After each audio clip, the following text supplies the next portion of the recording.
one of the most vibrant members of our community with us, joining us, our special guest, gracing us with her presence, is Aviva Kahinde. How are you doing today? Hi, I'm fine. Thank you. Thanks. It's really nice to see you guys again. So without much ado, I want to welcome Camilla Nontra. Yay! Oh my goodness. I should come to you every day when I'm feeling when I need. Correct. This is Sudan. Wow. Sudan. Believe it or not, Sudan has more pyramids than Egypt. Interesting. Begin to think in a Pan-African way, because they now see that their conditions are not just about that local space, but the condition is linked to all of the other.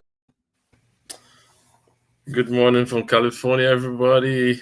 Hello. As you see, my partner is hyped up and ready to go. And Nkechi as well is happy to be back here. We're all happy to be back with you. We missed you all. I will start by thanking God for today. By Him we live, we move, and have our being. How are you doing, Nkechi? I'm great. Hi, guys. Hello. I hope everybody enjoyed their holidays. Yes. Today we have a special show, as you see from the title. We're gonna, my co-host is gonna give you a breakdown of his article and the movie Passing. As he always does, he does a great job of, getting into these issues. And so I hope you have your questions. I have my questions ready. And, Jesse McCall is a professor at Duke University. He is also into housing law and helps so many brothers and sisters stay in their homes. Hopefully. most of them. Getting kicked out, especially. So without much ado, I want to welcome the one and only, the best in the game, Jesse Hamilton McCoy. I was gonna say the best in the game, but since we couldn't have him, we've got me. So yes. So first of all, it's always a pleasure to be back with you all. I hope you had an enjoyable holidays. We're in the midst of the holiday season, and so first, happy Thanksgiving, happy belated Thanksgiving. And second, Merry Christmas, Happy Hanukkah, Happy Kwanzaa, all those things. So I wanted to talk today a little bit about this Netflix movie Passing. And I'll just be honest, when I first saw it, it piqued my interest because I have heard about this story from several different relatives and just from reading different history books, particularly as it relates to African-American culture. But the concept of passing is not just uniquely American, right? This is something that a lot of people have done on an international scale. And so one of the things that I wanted to do when I saw it was just look at it for art's sake. Somebody put something on Netflix, it's a show, don't eat into it too much, just look at it. But when I saw the show, not only was it well written, it's written as if it's more so a play than it is a movie. So I'll start first by this concept of what passing is, and then we'll kind of merge into the show. And if anybody has questions, feel free to type them in the chat, or, if my co-host, if you have questions, let me know as well. But the concept of passing as it relates to the United States of America is unique, in that we all know that with Black people being basically the kings and queens of civilization, we have a genetic ability to look very different than the people who gave birth to us. And sometimes that triggers itself in ways that we don't control, but may present certain advantages to certain people in this community outside, as opposed to people who don't. So one of the things in America is slave masters back in the day had very unique ways of pitting Black people against each other. And one of the most effective ways of pitting people against each other was colorism, right? So what they did was, if there were slaves who were lighter skinned, usually because the slave master raped his way into the family, but that's neither here nor there. If there were slaves who were lighter skinned, they got the jobs that were going to be working in the house. And if there were slaves that were darker skinned, they got the jobs that were going to be in the fields. And depending on who you ask, it's either a better job or worse job at that time period, because people in the fields are going to be beaten mercilessly until they collect whatever bounty of crop that they are working on. But people in the house are subject to repetitive rape. So I don't know that one is necessarily better than the other, but at least the image that was projected to both is that one is. It's the house is better than being in the field, right? We're going to treat you better. We're going to feed you better, all that stuff. And what has happened is over generations, this colorism has kind of seeped into our culture. So much so that people have jokes, light skin jokes, dark skin jokes, like all that stuff, which that's the playful side. But there's a hurt and a harm and a pain underneath that. Well, for some of us, we were so fair-skinned that we were able to merge into white society.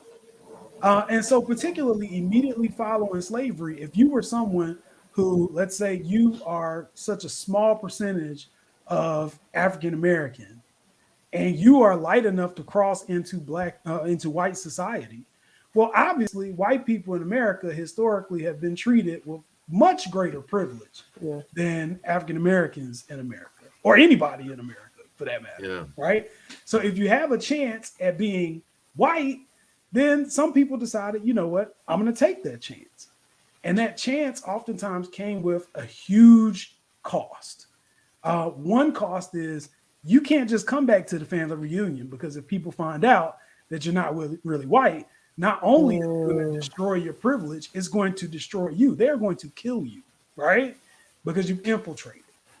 The other issue, particularly for women who decided to pass, was that you were always concerned about your offspring.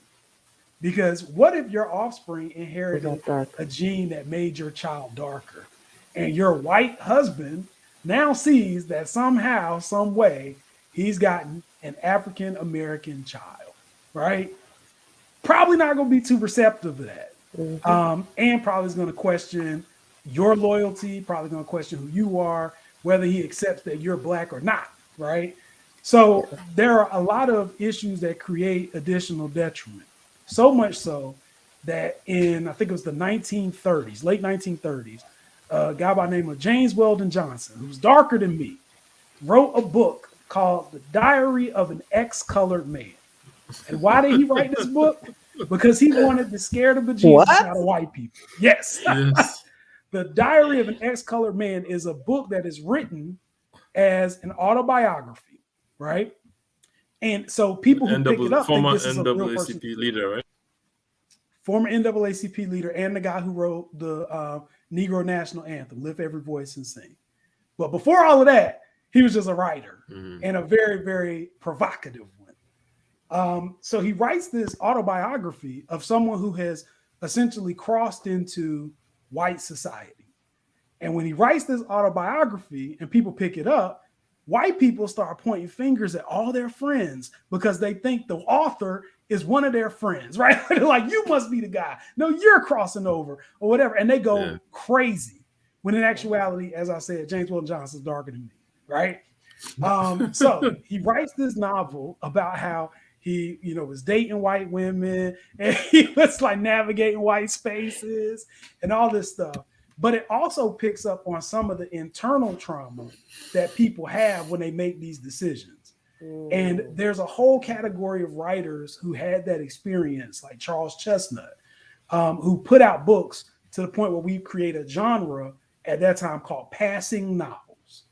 And these are just novels about, black people who passed into white society, telling you the difference, telling you how it's hard because even if mama's sick, I can't go back and see mama because I'm white now, right? Likewise, I'm always looking over my shoulder. So this is the context. Hey, Stephanie, I see you on. This is the context behind what passing is all about. So when you look at this show, you look at the setting and the cinematography. The cinematography is black and white. So they're trying to let you know this is not 2021, right? Like this is probably 1921, right? And the setting is in New York City. We've got one person who is living in Harlem, which for all intents and purposes was the Black Mecca. Talk about Harlem Renaissance, Langston Hughes, We're talking about jazz music, Dizzy Gillespie, Miles Davis, like all that stuff. We're talking about that big band jazz, but we're also talking about identifiably Black. So even though she is able to pass, her associations at the beginning of the movie are Black husband, Black kids in a Black neighborhood with Black people and Black friends, right?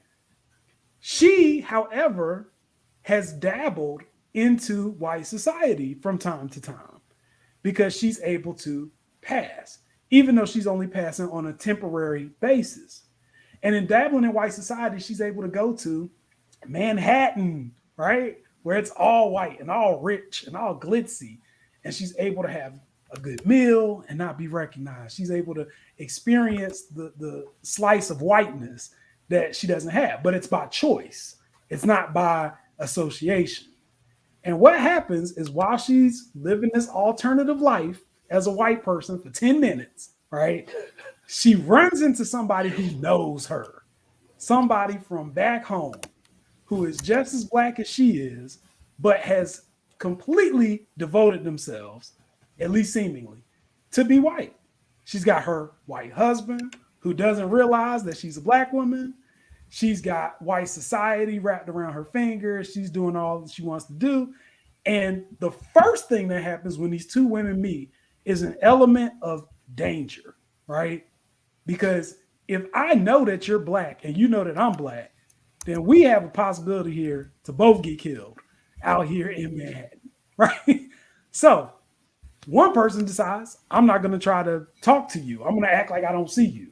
The other person's like, oh, that's my girl. We gonna talk. Mm-hmm. And this interaction, this brief interaction changes everything because you get a scope into the other character's life. So in so doing, we have the husband who doesn't really hold any bones about it. He's racist. He's like, no, it's not that I don't like Black people. I hate Black people. He's pretty straightforward. Doesn't get any more straightforward than that. Yet he doesn't realize that he has married a Black woman. He doesn't know that. Let's see. Oh, we got some people commenting. Oh, are y'all good at Spanish? I don't know my Spanish as well as I should. Yeah, I'm not sure. He says, salute, said this day. Yeah, hello from Bogota. Yeah. Yeah, he said, okay. He says, I would like to talk to you about something. Yeah, well, shoot us an email, man. Definitely let us know. Yeah. And Jarda, that's my girl. How you doing, Jarda? Okay, Jarda. Okay. So we have this backdrop where these two people have interacted. And at this point, first, she goes to this lady's house with her white husband, and the house is really nice. But we find out that despite having a white husband and despite allegedly having the better life, she is missing something. She does not feel alive. She doesn't feel connected, right? And so we've got this character who her name is Claire, but it's played by Ruth Negga. We've got this character who says, I want to experience Blackness. And we've got another character, Tessa Thompson, who's playing the character Irene, who is not trying to expose what is going on. So Irene decides, you know what? Y'all crazy. I'm going back to Harlem and I'm just going to pick up with my life and I'm going to act like we didn't see each other. And she goes back to Harlem and Claire is so desperate to be part of a culture that she's writing letters and she's trying to get Irene's attention, and Irene never says anything, never responds, doesn't do anything until Claire says, you know what, I'm just going to pull up. I'm just going to come over there and come to the house, right? And for the first time, Claire gets to see Black life. And Black life in this particular picture and in Harlem for that time isn't what America wants you to believe Black life is. Black life in Harlem was thriving. The lady's husband was a doctor. She lives in a brownstone. Like, they have money. They are good. They got a maid that's helping them in the house. Mm-hmm. They've got all kinds of stuff that white people don't even think Black people could ever afford, right? And because they have all this, then it draws into question, what is the point of passing? Right? Like, why am I struggling to pass into white society if I could have it good being in black society? Black people also have something else that the white areas didn't have, and that's jumping nightclubs that people want to go to and party at. So people are going to the Cotton Club at that time to hear all the jazz acts that are coming out.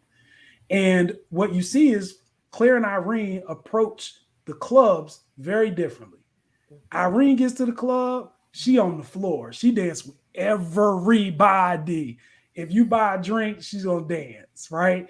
You get Irene, who is huddled up with a college professor and colleague, and they're like, You mean Claire before? You mean Claire before, and then Irene? Claire is the one who comes in and she's dancing. Yeah. Irene is the one who's with her college colleague, professor. Right? And they're analyzing, they're doing like sociological research about blackness in a club. So it's like she's looking at black people in a scientific way. What she's not doing is dancing with her husband who looks bored at the table, right?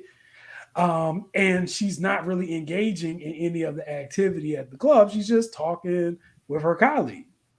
Well, at first that's cool, but at some point, husband wants to dance. Who is husband gonna start dancing with? Husband gonna start dancing with Claire, right?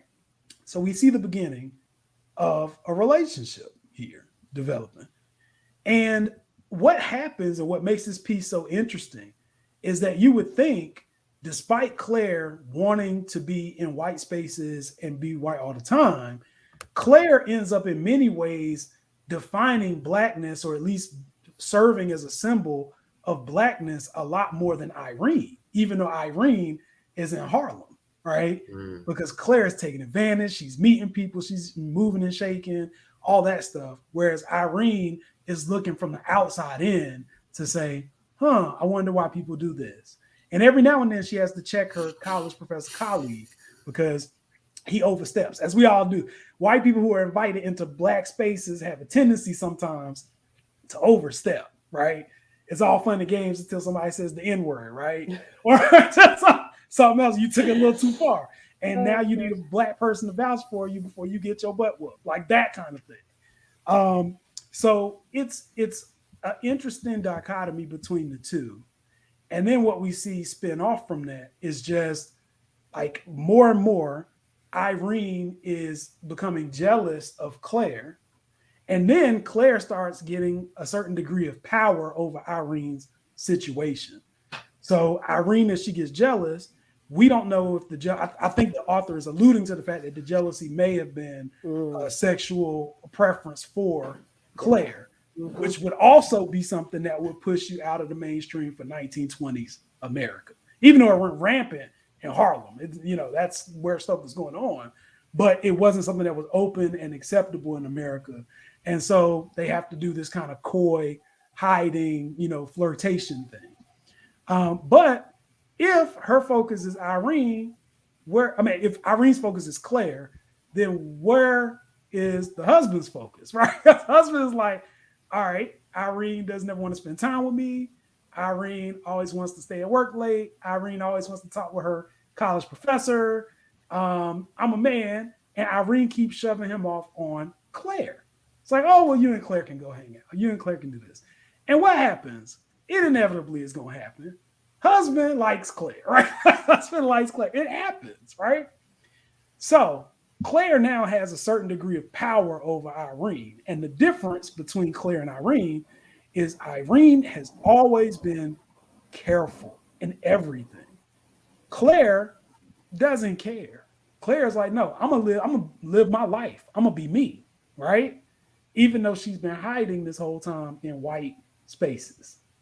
And that dichotomy is what leads to a conversation between the two of them, which ironically, Claire is outside talking to the maid, right, for the black people as a person, whereas Irene was talking to the maid as a maid. Right.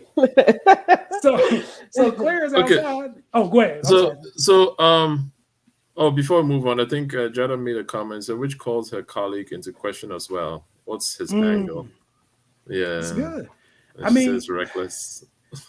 Jordan, I wish I could tell you I knew, but we see this phenomenon even today. Like there are going to be white people who enter black circles. It happens. Sometimes they're there to infiltrate. Sometimes they're there because they've been rejected by white society and they want to find acceptance somewhere. And I think black people as a whole, like not everybody, but as a large portion of our whole, we're inviting, right? Yeah, Who wouldn't want I to be with agree. black people? You know what I'm saying? Like if black people love you, you know they're gonna protect you, you know they're gonna feed you, you know they're gonna have your back, right? So who wouldn't want that? But the problem is if you're gonna be with black people, we expect that you're gonna treat us the same way as you would want us to treat you. And I don't know that everybody who comes into our culture necessarily agrees with that. I think people cherry pick the good things Yes. about our culture. But then when stuff hits the fan and the police show up, then they're Bartholomew the Third. You know what I'm saying? Like, it's a different animal. Right. So for a professor, I would think, and he wasn't the only one. There's a lot of white people. There's stories about white people coming into Harlem during the 20s and 30s because they want to go to the club. On top of that, these are black-owned clubs that oftentimes treated white people better than the black patrons that came to the club because the white people had money, right? On top of that, you've got mafia and all kinds of stuff going on with people shipping whiskey and liquor and all that stuff. So there are a lot of considerations at play. And I just think there were people who know that we like to have a good time and they came in to either partake or take advantage or market something to us or whatever the case may be. Or maybe they're there genuinely just to be friendly and they're just trying to understand. And they do a good job in this show of not really giving us one or the other. The only thing that I think rubbed me the wrong way was when he was talking about his own wife and he was talking about her like a dog, basically saying she gonna dance with every Ethiopian in here. And for those who don't know, Ethiopian in the 20s was a derogatory term for black people, right? Oh. It's not based so much on the country. It's that for how can I say, you've got conservative white people who back then were just called racist, who will call you the N-word, and it is what it is. Then you've got liberal white people who don't want to call you the N-word because they don't want you to think they're racist. But it wasn't calling you what you should be called. It was calling you Ethiopian because in their mind, this is a nicer way of saying you're N-word. Wow. That's what it was. And so he's like, oh, she would dance with every Ethiopian in here. And Irene was like, hold up, you got to stop that, right? She checked him on that. So we don't know what his motive is, Jarda. We have no idea. But I think it's the point of his placement was to show us that even within a black space, you can never be too comfortable to know that somebody's not watching you, right? So getting back to the main characters, we know from the way that Claire is carrying herself and the fact that her husband is super racist. He told us in the first 5 minutes of the movie. We know this is going to end bad, right? It's going to end bad for Claire, right?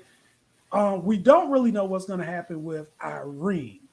And with Claire being out, she's spending more and more time in Harlem. There's less and less time she's in Manhattan.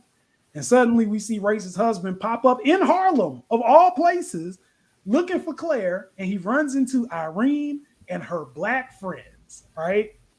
And some may say from that point on, he knew that Claire was black because Irene now he knows is black.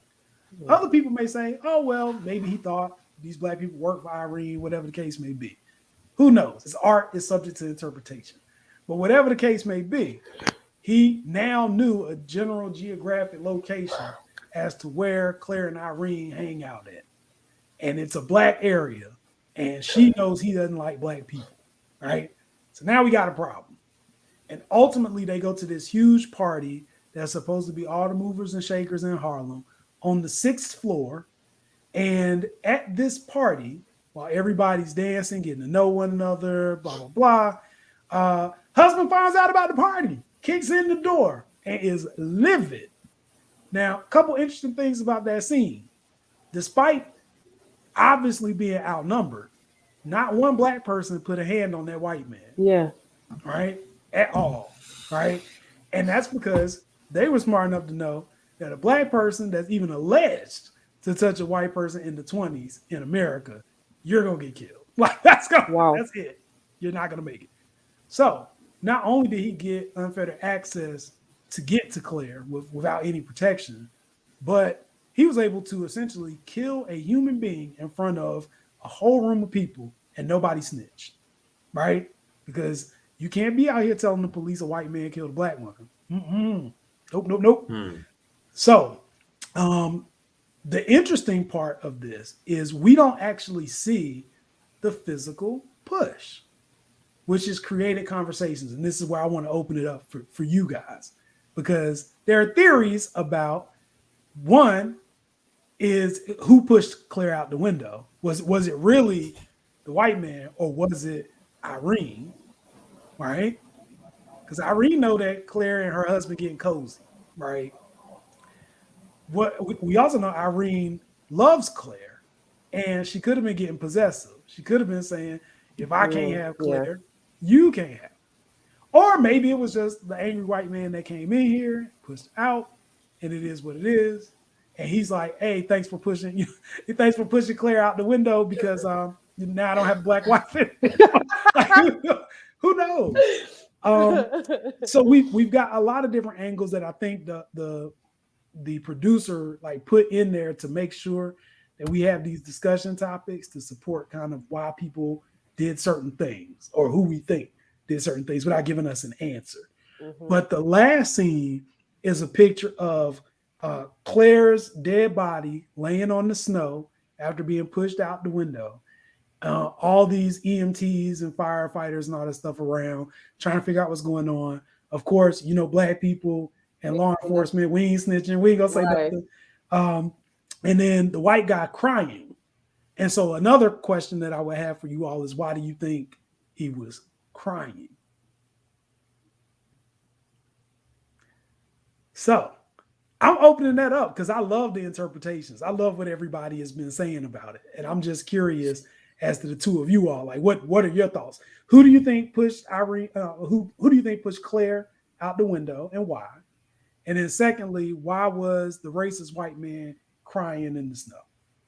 Why do you say it like that? Okay, so I watched this movie last month, and I had to rewind a couple of scenes as I was watching it. One, I didn't even know the story behind, like I knew bits and pieces about passing, but I didn't know the history. So thank you for going into that.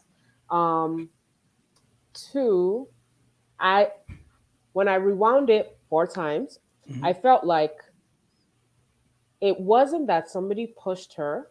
I felt like it was an accident. But yeah, I felt like it was an accident. But who was what's her name? Is it Claire? Which one was the one that was not passing? Oh, Irene. Okay. I felt like Irene was trying to protect her, but then she fell back. To me, that's what it looked like, because I kept on rewinding and rewinding, because I was like, did she kill her? Let me see what really happened. So I rewinded into slow motion, and I was like, I think she was trying to push her out of the way so the husband wouldn't so that the husband, when he lunged, he would be the one who'd fall. But then she fell. That's what it looked like to me. So I think that's what happened. Okay. And why he was crying, that was still his wife. Whether he found out she was black or not, I think he honestly thought she was she was a white woman having an affair with a black man. That's probably why he was crying. That was what came to my head. Like, I don't think in his mind he was looking at her like, oh my goodness, you deceived me, you're trying to pass. I think he was looking at her like, oh, my wife is sleeping with a black man, that's why she's here. So I think that's why he was crying. That's just my interpretation. Oh no, I love it. I love it. It's good. Because we do know that Claire has a child, and apparently we're assuming that the child didn't look African American, because the child was left at home. Claire was out partying. Child was at home. So maybe he didn't know. Maybe he never knew that she was black. He was just like, oh. But then I feel like he would have shoved one of the black dudes out the window. But he didn't know which one, because is he going to shove all of them out the window? I mean, worse things have happened in America. You know what I'm saying? Well, yeah, that's true. That is true.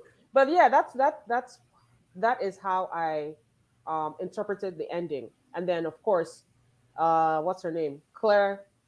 No, Irene was feeling guilty because it's like, damn.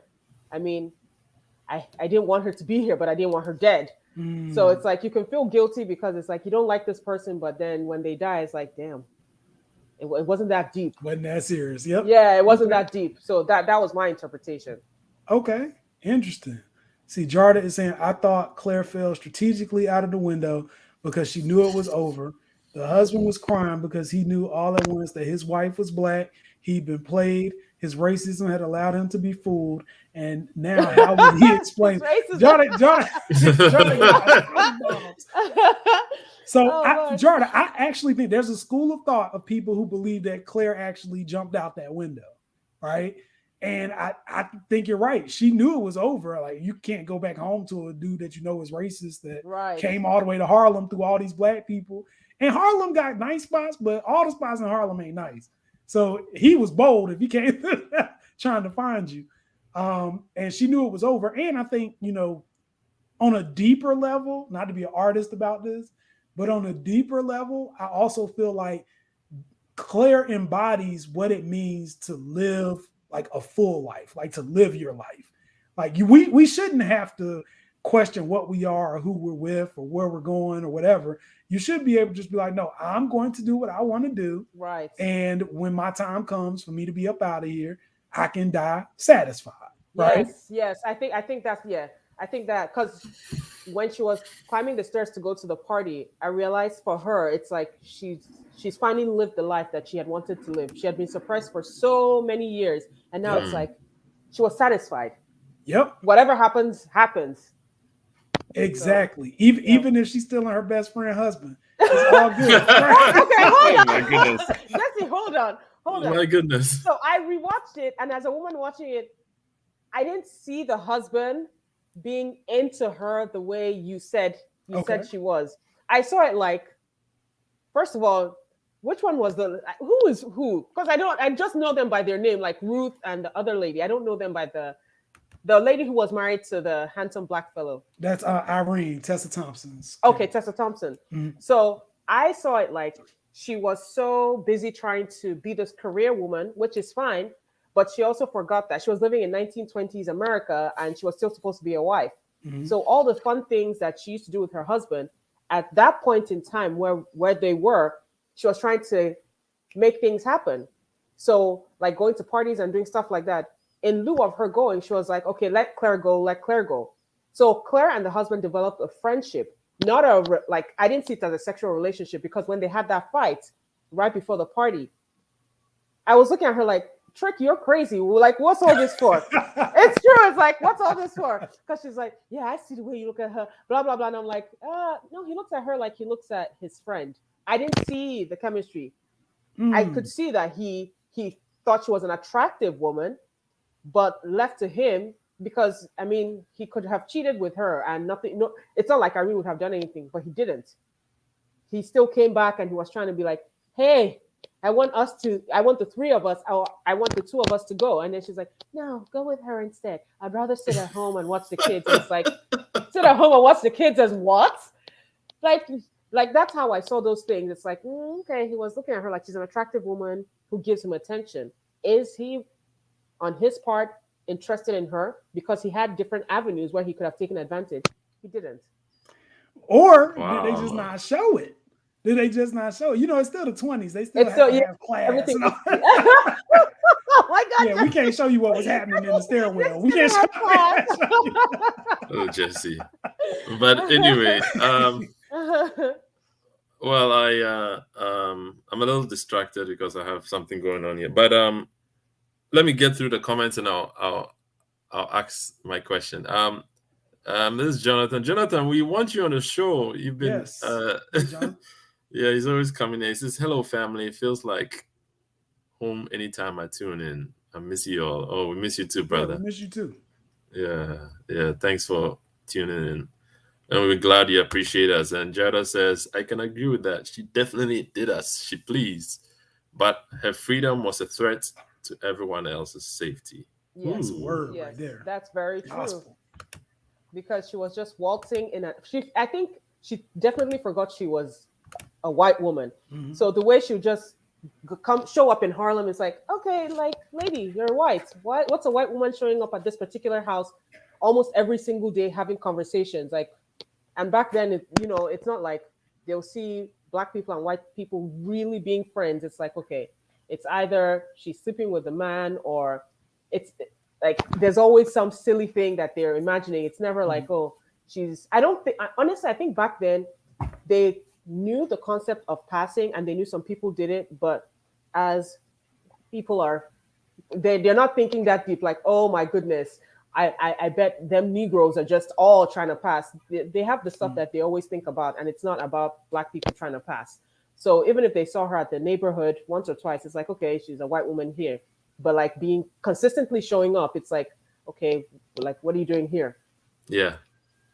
That's what I was gonna go with that. I was gonna say it could be one of the brothers who pushed her out because he's like, okay, why are you trying to, come into our society? And the guy was probably crying because a black person pushed his wife. Oh, How dare he deny me my true. satisfaction? Yeah. Wait, Fred, I have a question for you. Do you think that the husband, like, it really dawned on him that she had been passing, or because his reaction was that of a man who, for me, was that he found out something bad, like maybe she was cheating. I know he made a comment about cheating, right? Mm-hmm.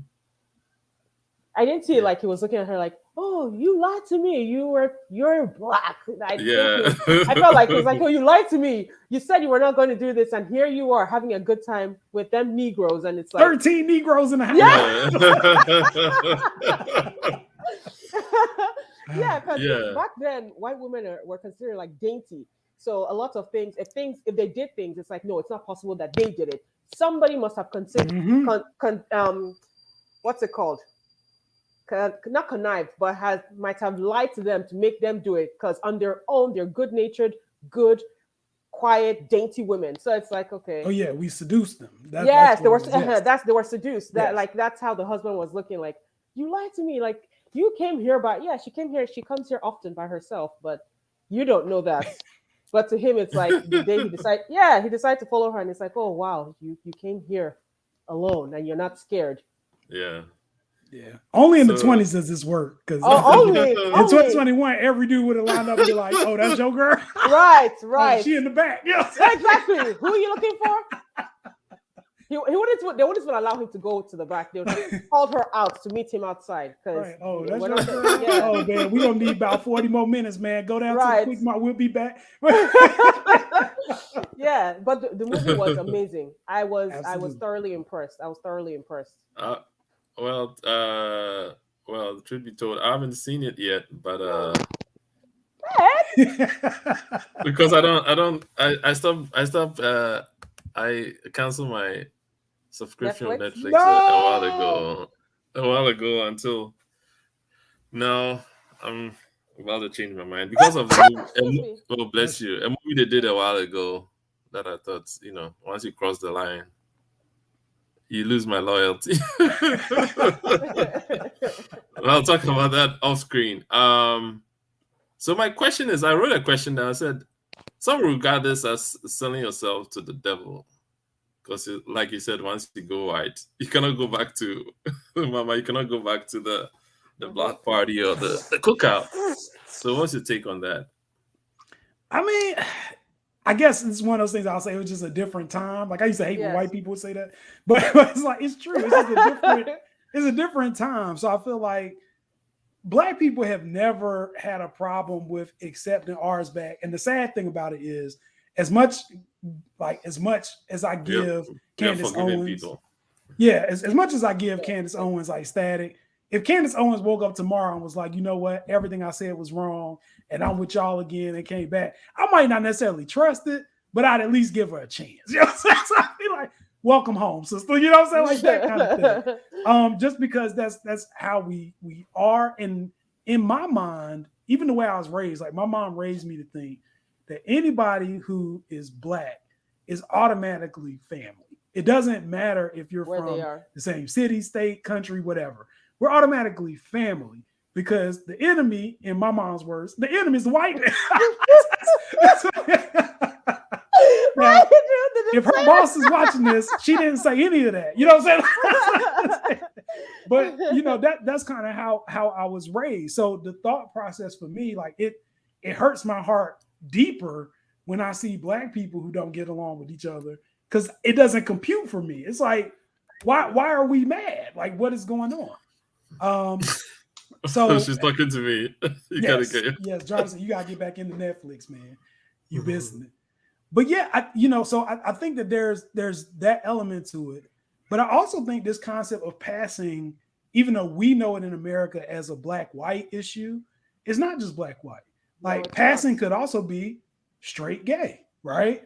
So if Irene feels, because we obviously see that, you know, Doctor be trying to, you know, play Keith Sweat and press up in bed, and she's like, no, she always got something. It's always an excuse. It's always something. So if she's into Claire, but she has to pretend to be, you know, this mom and husband and mom and wife and whatever the case may be, then maybe she's passing into a different society as well. And I took it, you know, and this is probably me putting all my little toxic masculinity into it. I took it as, all right, if your wife is denying you, right, and she's pushing you off on her best friend, who you obviously are attracted to, and y'all going out every day, right, and wife staying home with the kids, what we think gonna happen? Like, you know, it's just some things I feel like you just don't do. Like, you just don't do that. Because she up here like, oh, I want to dance with everybody, but I want to dance with you. And he like, well, I like dancing. For somebody who was supposed to be a doctor, the husband was so clueless. It's like, oh, sure. It's like, because he's a man and he's still stupid. Right. All right, Jada. Wow, Jada is keeping us engaged. Said the producer has said in interviews that it was always her intention to call into question the various ways in which people pass in society. Yeah, which is true, which you just went over. Yeah. Now, let me throw a question out at you guys, and this is like far left. Can you hold that thought? Okay, yeah. Okay, now I was intrigued by James Weldon in the article. Now, was he just being trying to clown the white community, or James Weldon, was he just trying to clown them by what he was doing? You know, I mean, he seems like a serious guy. Of course, the leader of NAACP is obviously a very serious person. But was his article also the intention of trying to cause chaos? I don't know what the intention was. I want to believe that he was trying to get white people to turn on each other. I don't know if that's true. I think what he was trying to do was voice an opinion of a segment of society that until that time people didn't recognize existed. But the reason I think he did this spitefully is because he's not part of that society. Yeah. Like, I can see a Charles Chestnut writing like that because he's part of the society, but you're not. So when you're writing a part of a society that you're not part of, and you know what the result is going to be, then maybe in his own little way in 1938 or whatever, that was his way of revolution. You know what I'm He said he dropped it and said, "Let the chaos begin." Right. Absolutely. Yeah, go ahead. You say you had a question. Yeah. Okay, so here's a question. This is a far left question, right? What if the husband the whole time was black? What if? Think about it. So part of blending into white society in the 20s is, as a man, as a white man, you can't be a white man who is, you know, friendly with black men, black people. You are a superior, allegedly, right? And to do that, a lot of people who passed had to embrace hateful viewpoints about black people, at least publicly, so that they don't get outed, right? So what if the whole time he knew his wife was black, but they kept playing this game, right? I feel okay. That's actually a good question. Sorry, not to cut you off, because in the beginning there was a scene when they did the introduction, and then he made a comment that their first baby came out dark as an N-word or whatever. Mhm. And then they both laughed, and I was like, what's first of all, that you made that observation Mhm. means that something crossed your mind. So like it did cross my mind. Even when she asked, "Oh, don't you have any maids?" She was, "Oh no, she hates, N-word again." Mhm. So I'm like, okay, Ah, yes, Overcompensating. yes. Mhm. Oh, exactly, Yep. overcompensating. Yeah. Yeah, Yeah. but they had a look what conversation. I look was what like, Jada okay, says. why? So he was It's like, crying because he could have ooh, been himself with his black wife all black along. wife Ooh. all along. That's a good Yeah, question, Jess. yeah, it is. It is a good question because it definitely crossed my mind. I'm like, wait, what if he too is passing? But then it's like, is he really passing? But you never know. That's the thing. Mm. You never know. Because she was like, oh no, I don't like, end people. And then it's like, trick. Even your hair is like the coils in your hair is still obvious from your wig, but okay. It's true. Yeah, as far as people passing, I don't know that Ruth Negga or Tessa Thompson's gonna be that ambiguous. I think, Exactly. but I mean, I thought about this only because, on one hand, as somebody who goes to Harlem pretty frequently, who used to be in Harlem all the time, Harlem is a big place, right? And it's not the safest place in the world. I mean, they've gentrified it now, so Oh they're my probably goodness, Jesse, please good. say it louder because I was watching a show. No, off topic. I was watching the show Harlem on Amazon yesterday, black show, and the way it was portrayed. This was during the pandemic. They were walking up and down the street. I'm like, no, baby, this is not Harlem. I was there last month. I was there last month, and I was looking over my shoulder. Like it's Yes. stop it, because it gives people this false sensehood of like, you just go there and no, bad things happen, which is sad to say, but yeah. But go on. Sorry. Yes, no, I think you're 100% right. I think to go to Harlem, and really this is any generation, even when it was thriving in the 20s, like any generation, yeah, they got sections that do really well. Yes. But to get to those sections, you usually had to go through the insulation, which was a lot of low-income places with angry black people, right? And I'm just thinking, if a white man is confident enough to walk through all those places to get to the party, then maybe he ain't as white as we think. Right. Like, how you so familiar? Right. How you know where to get around? Yes. How you people? Yes. Because he just ran up the stairs. It's like, oh, okay, this is not, because I had to remind myself, okay, they didn't have cell phones, but so how did he know exactly where they went to? Yep. A white man just walking through Harlem, and a At white night. man walking through any poor community, let alone black or white, poor community, you look like food at that point. Right. So it's like you don't walk through and you just casually like, oh, have you all seen my wife? Right. No, but I see your wallet. Even the way he said, "Oh, have you guys seen my wife?" Is like, who is your wife? Like, who? Yeah, that's actually a good question. Yeah, that's a good question. Let me see. Okay. Okay, so that's the article. So yes. go and check out the article. My colleague did a great job.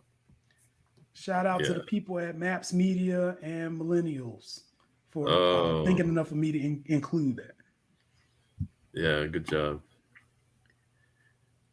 Yeah, but I liked the movie, the simplicity of the filmography, the way that for me, it made me realize that you can tell a story without telling too much of a story, leaving the rest up to the imagination of the viewers. We lack that nowadays. It's like you tell everything and show everything, but it was like, oh, really? Is this really what's going on? So her husband is a doctor. Which hospital? Which type of doctor is he? Then they brought in the kids. I like that part where they were having a conversation with the kids as well. Yes, I want to ask you about that. So, for people who are just commenting here, there is a scene where we know there's two kids. There's an older black kid. Yeah. And Dr. Dad is telling the kid about lynchings that have happened in America. He said something like, 8 men were lynched yesterday. Yeah. Something like that.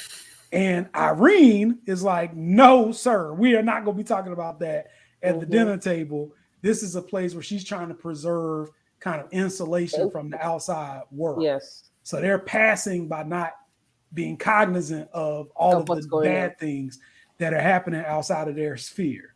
But the doctor is like, absolutely not. I'm raising people who are going to ultimately one day leave this house and be black men, and they need to know what the world thinks of them and what's going on. Mm-hmm. So my question to you is, in that situation, who is right? The dad. The dad. Okay, all right. You know why I said the dad? They're raising 2 boys, Mhm. not women. Mhm. The mom can afford to do that if she was raising girls. Like, oh, I want to protect them from what's going on. But you're raising 2 boys. They need to be socially aware of the reality of what's going on. Because if they're not aware, if when stuff happens in school or they hit, because remember one of the in the beginning, they had an issue with somebody saying the N-word in school. Yep. If they don't have conversations like that, when the kids hear it, I feel as if, because I can put myself in their shoes, when you hear stuff like that, you just assume like it's normal. You don't know how much that is not okay. And you don't understand the hatred behind the person saying it, because you have to hate somebody to go out of your way to say something that negative towards them. So I feel as if, those are conversations they should be at the dinner table. No, but those are conversations the dad should be having with his sons. Absolutely. Interesting. Fred, what do you say? Hold on. It says, but also cognitive dissonance is hell of a drug. Okay. Oh yeah, I think she's talking about the maybe if the white husband. If the dad, yeah.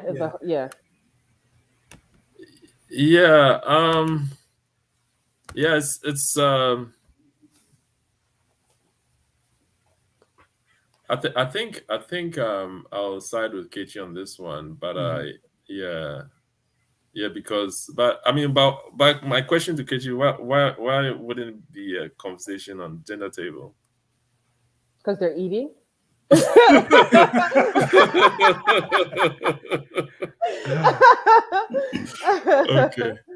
Yeah. So that's my because if they grow up, if it's not had and they grow up, they could turn into monsters. If that's not had, it's either they'll go. It's always 2 extremes. The extreme where they believe that it's not occurring, or the extreme where it's like, okay, so this is really what is going on now. I hate all white people, and I'm going to make sure I get rid of them.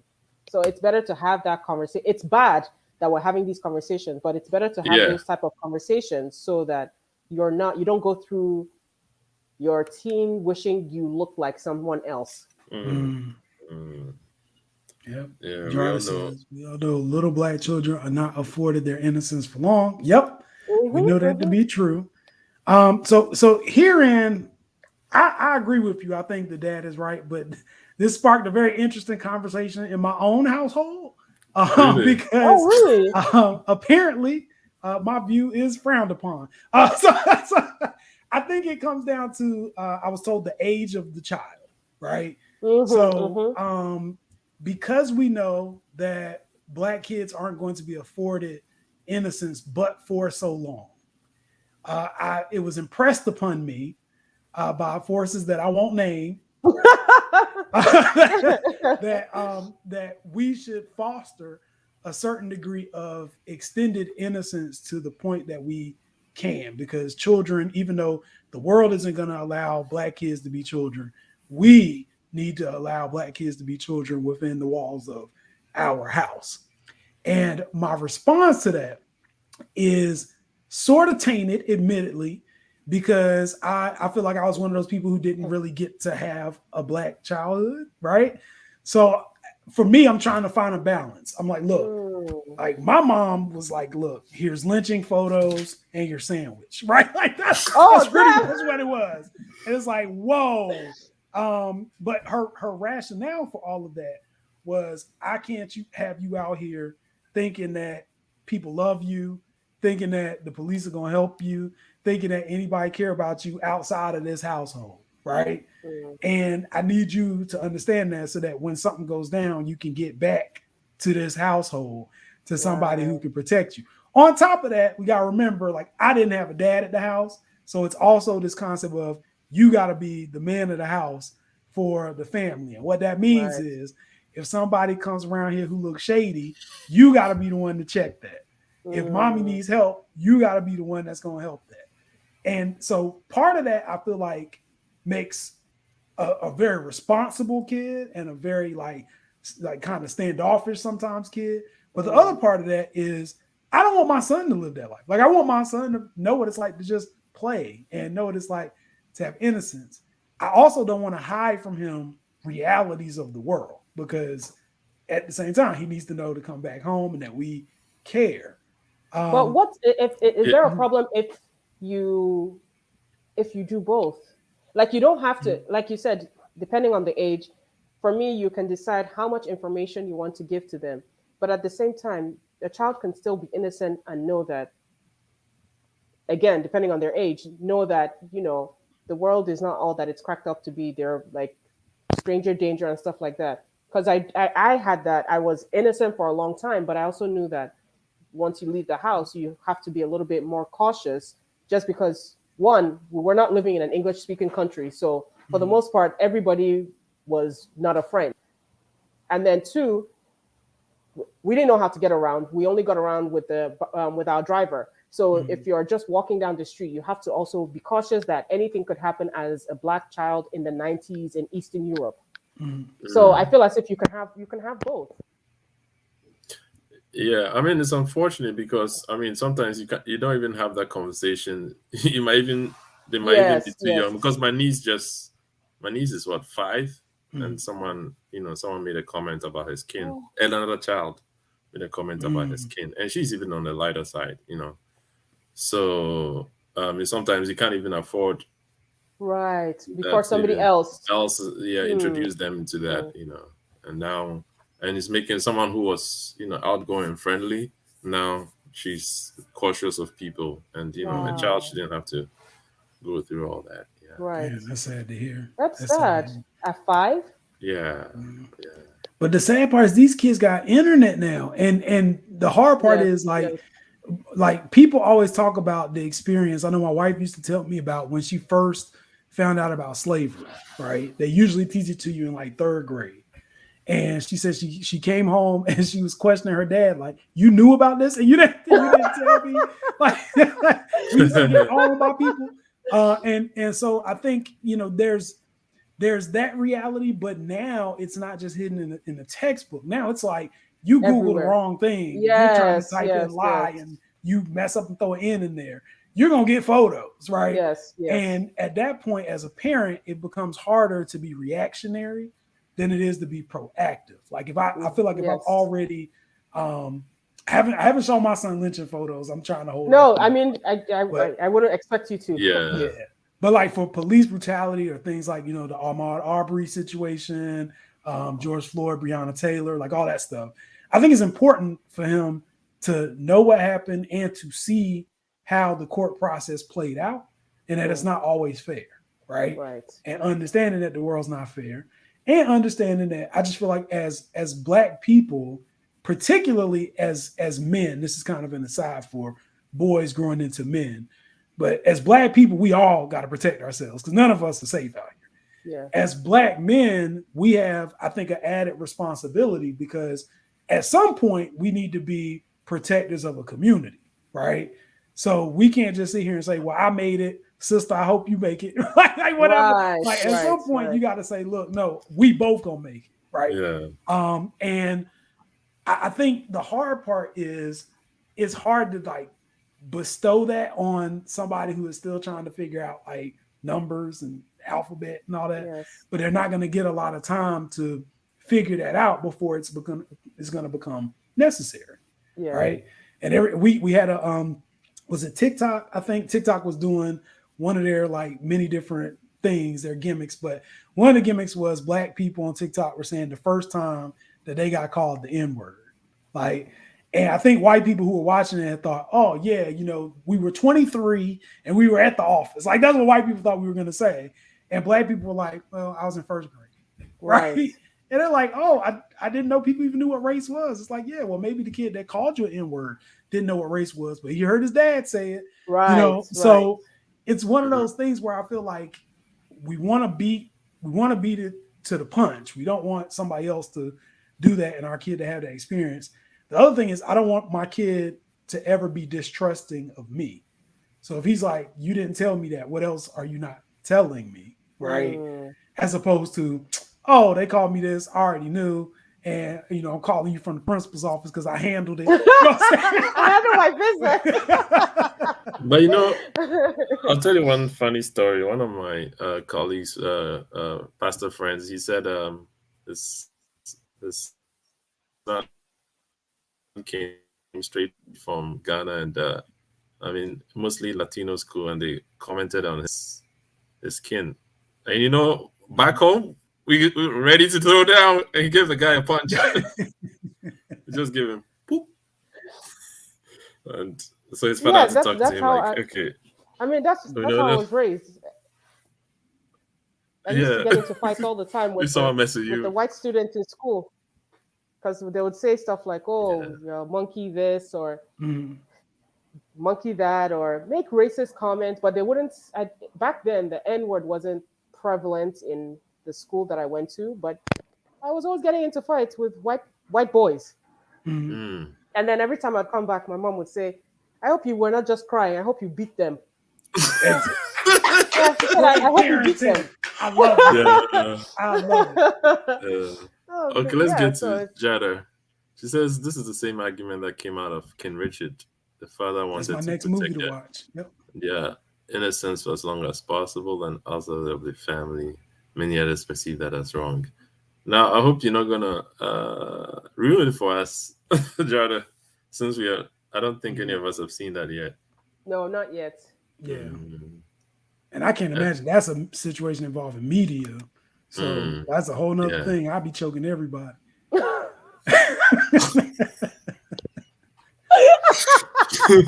I can't do it, man. You're not gonna talk about my kids on TV. I know, right? Oh goodness. So wow. My mother somewhat sugarcoated us so that we wouldn't have our dad's prejudice towards white people. He, on the other hand, told us to never trust white people.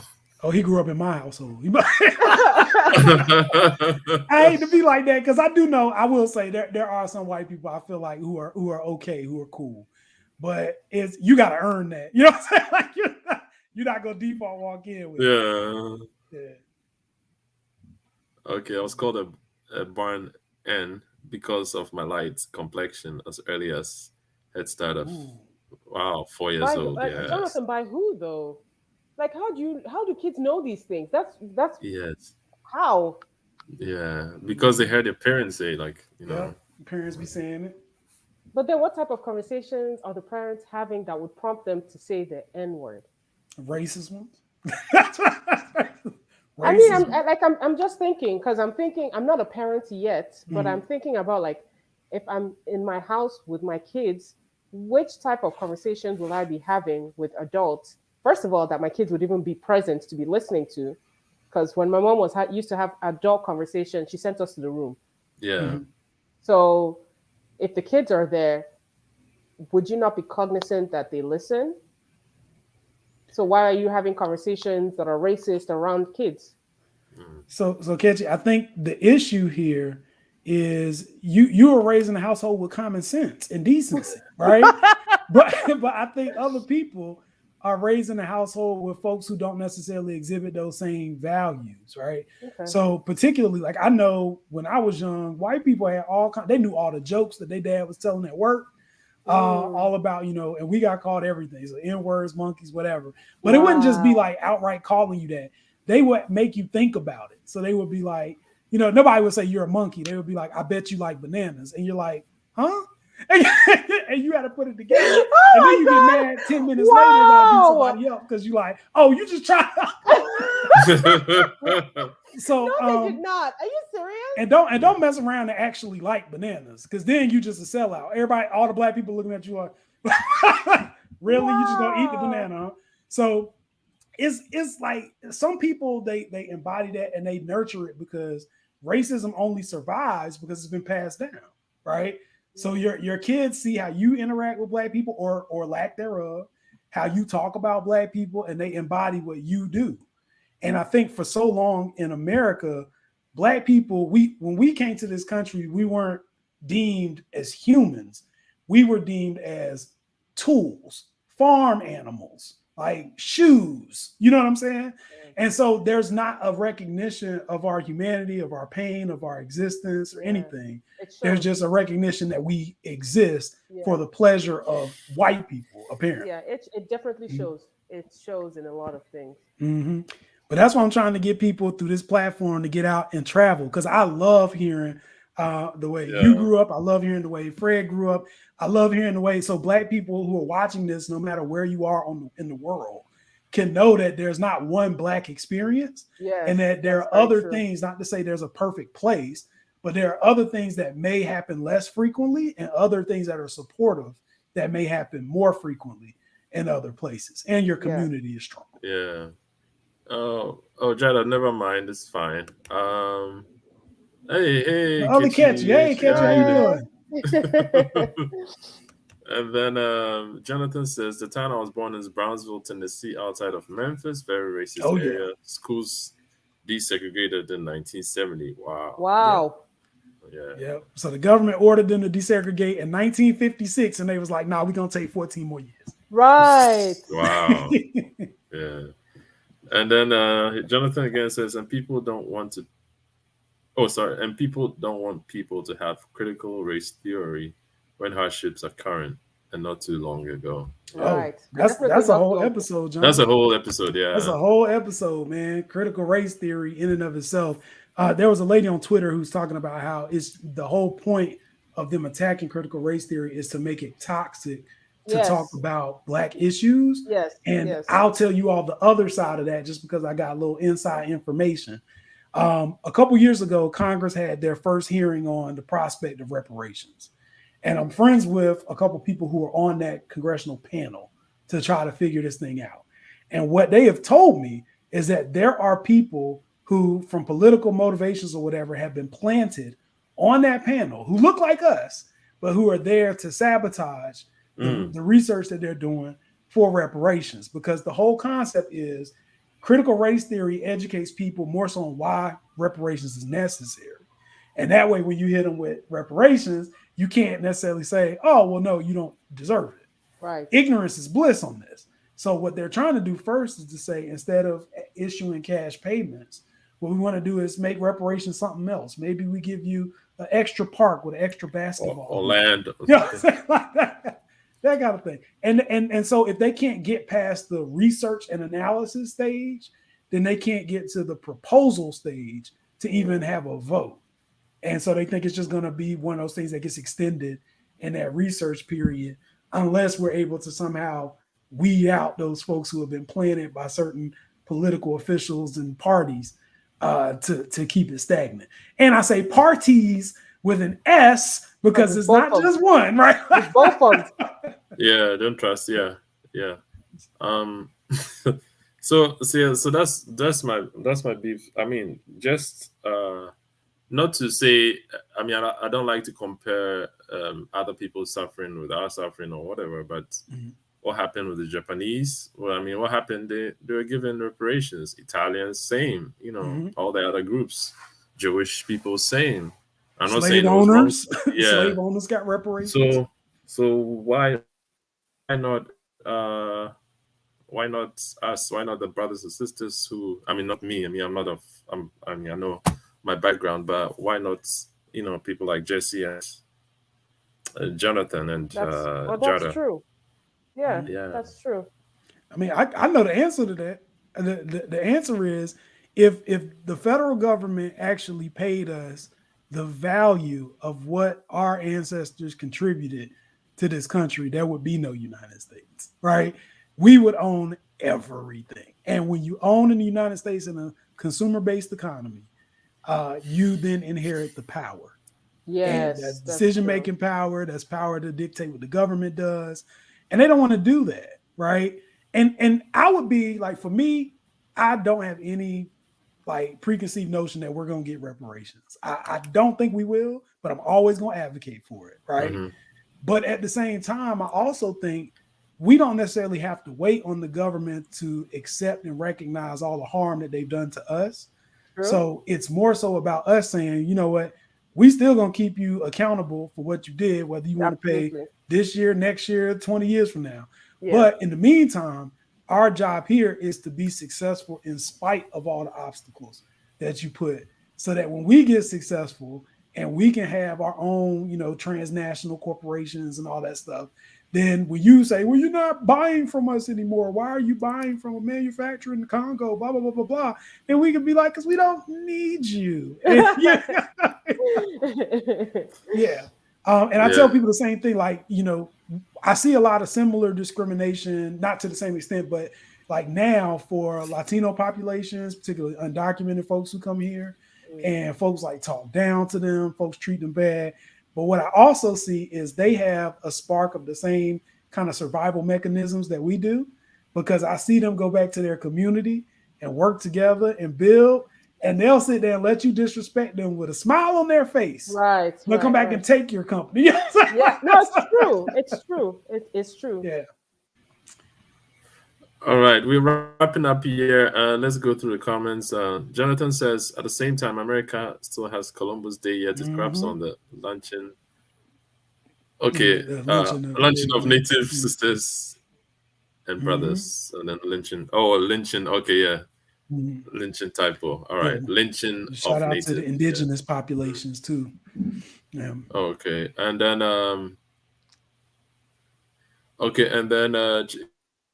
Kichi says, wow, I'm not sure which comments, but it says at minimum we'd have our hands into everything. As far as reparations, this is why they are slow on paying up. Yeah, I agree, Jonathan. Now, Jonathan, please drop you can send in on a private message on Facebook to us. Please drop your email. You can't just sit behind the computer and hide from us. No, we're gonna come after you. We're gonna come find you. Yes, join our fellowship, brother. Join us. Yeah. Shirley says, I'm looking and listening. Oh, yes, you know Miss Shirley? How you doing? Yes. Yeah, man, this is all good. And these conversations always seem like they fly by. But today, it's just been like extra fast because I could have sworn it was 12:45. Yeah. So anyways, I just want to emphasize to everybody, first off, thank you all for commenting and for listening to all the discussion and partaking in discussion. If you are interested in being a guest on our show, please feel free to reach out to us. We can be found on Instagram at the PanAfricana Show or on Facebook, PanAfricana presented by Periscope. But please reach out to us because we would love to have you on, and we're going to line up a whole roster of folks to come talk to you about everything. So come on board. Looks like Jonathan just confirmed that he's going to drop an email, so that's great. We'll have John on. Also, I want to emphasize that we need to share the program out, right? We've got people all over the world now. So we want to make sure that for those people who may not necessarily be in the time zone to see it live, that they're going to be able to access it and look at it. So go to our YouTube page, subscribe if you haven't already, but take the additional step of sharing to other people so that we can spread the message. Lastly, all three of us are rocking, wonderful designs. I don't know if you see, but these designs are available. So definitely feel free, order from our Spreadshirt page, and I'll do a better job of trying to make sure that we've put that up in different formats as well, so people know to reach out. But yeah, let us know. I don't think I need to do a disclaimer now. Y'all know Ketchy is part of our team now, so yes. We're gonna come after you if you try to.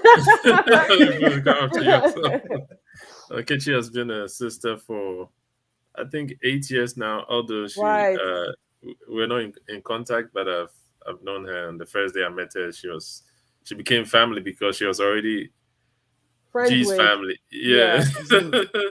So apparently G even had a relationship with your mom and everything. So yes, it runs the funny thing, my mom asks random times, oh, how's Gertrude? She's like, how do you even remember? Yeah. Okay, right, Jada. So you see the cool shirt that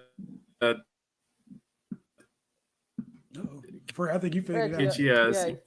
I'm frozen. Oh, there you go. Yeah. Oh, this was great. Yeah. Okay, I was saying that Kitchi, can you show Jada your shirt? Because Jada, it would be cool to have one of those. Yeah, you see.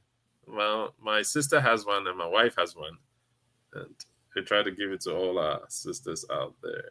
I mean, it's cooler than ours, but I hate to admit it. Hopefully, the next design will be as cool as the ladies. All right, thanks for joining us. Thank you, guys. Next week we have a special guest. We're gonna be talking science next week with a researcher. So please do. So Jada, we'll be expecting you. Jonathan, drop your email. We'll be expecting you as well. And the Well Actually podcast. Hey, told you. Great show as always. I typically don't like spoilers, but the discussion really made me watch that movie. Hey man, we're glad to hear that. Yeah, no, I'm on the hook. I'm in trouble now. So Yeah, you are, Fred. Yeah, you are. All right, guys, take it easy. All right, take care. Have a guys. good week. Bye. Bye.